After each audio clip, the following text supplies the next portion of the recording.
seemed all new to me Mm, on some level. mm, But what the the omniscience, the description of all of that, just was wonderful. But what really keeps reverberating and pausing is when you spoke of the triads and the absence of knower, known, and knowing. mm. My mind I felt paused. that in you when I said that. Yeah, I felt that in you. Yeah.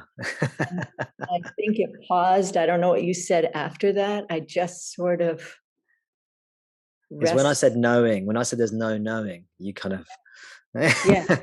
And so I'm like, oh, triad, subject, object, verb. Oh, those three are all that. I just, I'm still paused there. So it's somewhere, it somehow touched someplace that took me there. But my mind is still like, what is that? What did he say? What does that mean? So yeah, that's where I am at the moment. yeah, yeah. That's great. Thank you. No, thank you. Thank Bhagwan.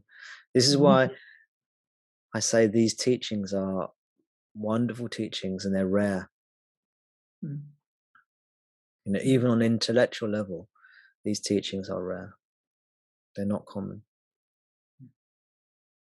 Often, the false style teachings, which, as I said, are not necessarily bad, it is not liberating or not directly liberating.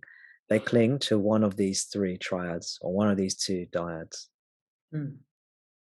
You know, well, not one of them. Actually, they'll cling to two of the three triads. So you've got knower, knowing, and known. The false teachings will cling. They'll say it's a sense of knowingness or knowing, or the known. You know, whatever arises, that's also the ultimate. Whereas Bhagwan's teachings point you back to the knower, and through knowing the knower, which is the subject that you are, duality ceases, and then the knower itself ceases. We can't. The knower is what you are, but it's not. You don't have to call it the knower in the absence of the knowing and the known. Right. I'm glad you said right, because that was a lot of no type words there. I'm glad you followed that. I get that. KNOW type words, I mean. Mm. And yeah, or with the dyads, I- we've got subject and object, and again the false teachings will cling to objects, and the true teachers will go to the subject. Mm. Again, in Ulladu Narpadu, in the 40 verses of reality, the earlier verses he speaks on this.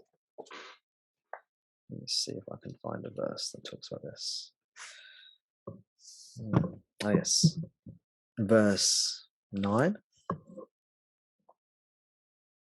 So here, dyads and triads, they're translated as twos and threes. Yeah. And then there's a comment afterwards. Twos are pairs, like pleasure, pain, knowledge, ignorance. Threes are triads, like the knower, knowledge, and the known. Right. So here's verse 9 in this translation. Twos and threes, that's dyads and triads. Twos and threes depend on one thing, the ego. There's more to the verse. That's the first of, I think, 3 sentences. Yeah, that's the first of 3 sentences in verse 9 of Ulladu Narpadu. But that itself is a very bold statement. Twos and threes depend on one thing, the ego. It's the ego that projects the entire body, mind, and world. Maya, objects. So, all these apparently many things, all multiplicity is dependent on the ego, the I thought, the sense I'm an individual. I'm separate, I'm small. Twos and threes depend on one thing, the ego. If one asks in one's heart, what is this ego? And finds it, they slip away.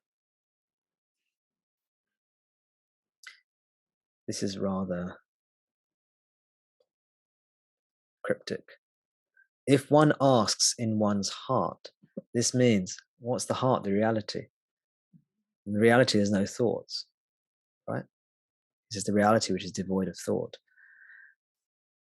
In the invocatory verse of Ulladu, Narpadu, the same text.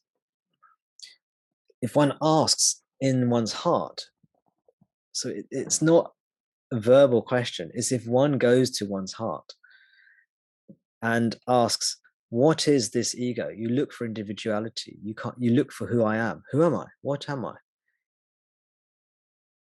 Go dive within yourself. Search, what am I? You'll discover you are the self. And when discovering you're the self, the ego disappears.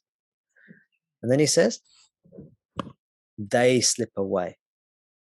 They refers to what? Twos and threes. So the twos and threes disappear, means the whole of Maya disappears. Twos and threes depend on one thing, the ego. If one asks in one's heart, what is this ego, which is self-inquiry, and finds it, they slip away. Only those who have found this know the truth, and they will never be perplexed. It means that ignorance never comes back again. They'll never be confused again. There'll never be any suffering.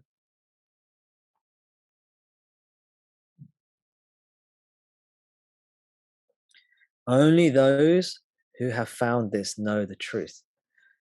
Means they're just being consciousness, devoid of mind, devoid of body, devoid of world.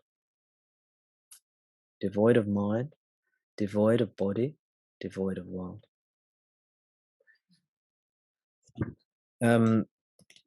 Sylvie's first verse, well, the first verse that Sylvie read. Sylvie's first verse.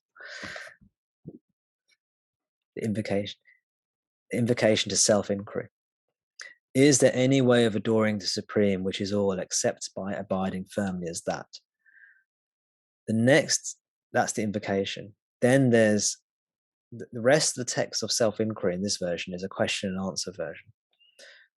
So straight after the invocation, the disciple asks the question, Master, he's talking to Bhagwan, Ramana, Master, what is the means to gain the state of eternal bliss, ever devoid of misery? And I always love that question. Because it's the question, if you're a seeker, you should be asking. And I love that it's the first question that's asked in this text. And it's the first question that's asked in the collected works. Because this text is the first text we come across in the collected works. So it starts right at the heart of the matter.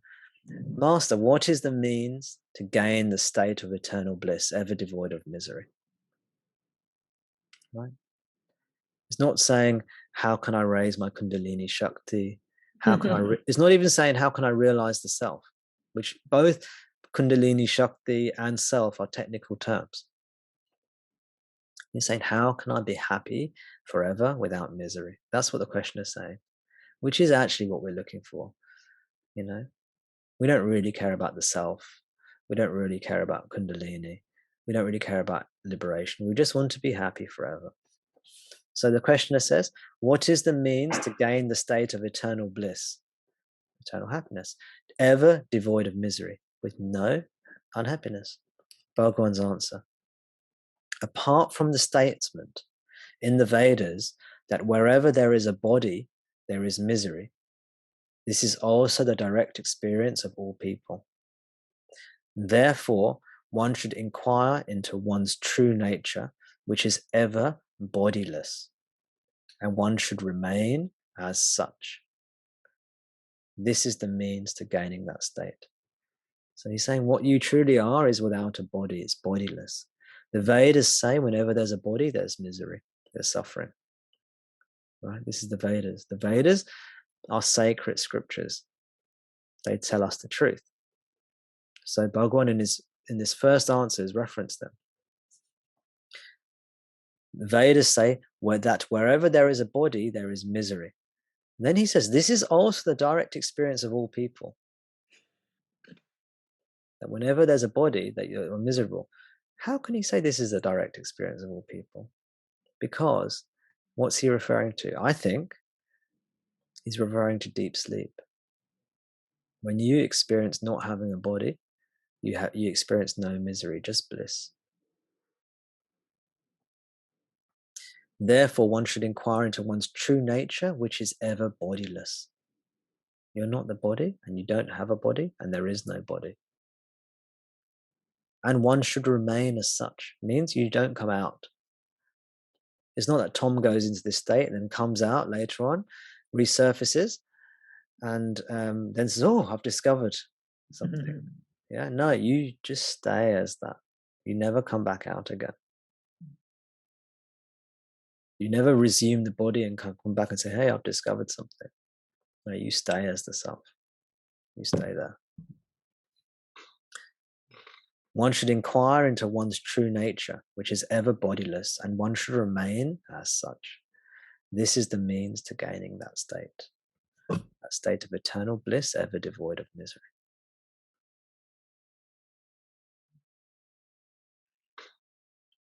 Again, it's good to read from Bhagavan's teachings. So you know that what I'm sharing with you is actually what he's teaching. Many people say they're teaching Bhagavan's teachings, and then they teach something different. You see it all the time.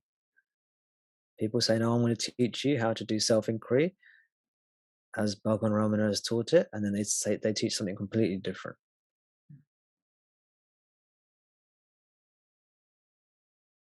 So it's good to read his own writings.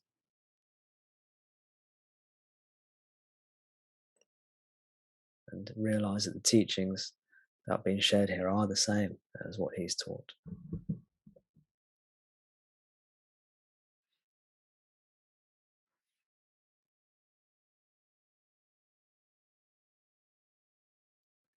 Many people think that when we say no dyads, we just mean conceptual thoughts slip away, meaning just the mind's thoughts, but the appearance of multiplicity still remains.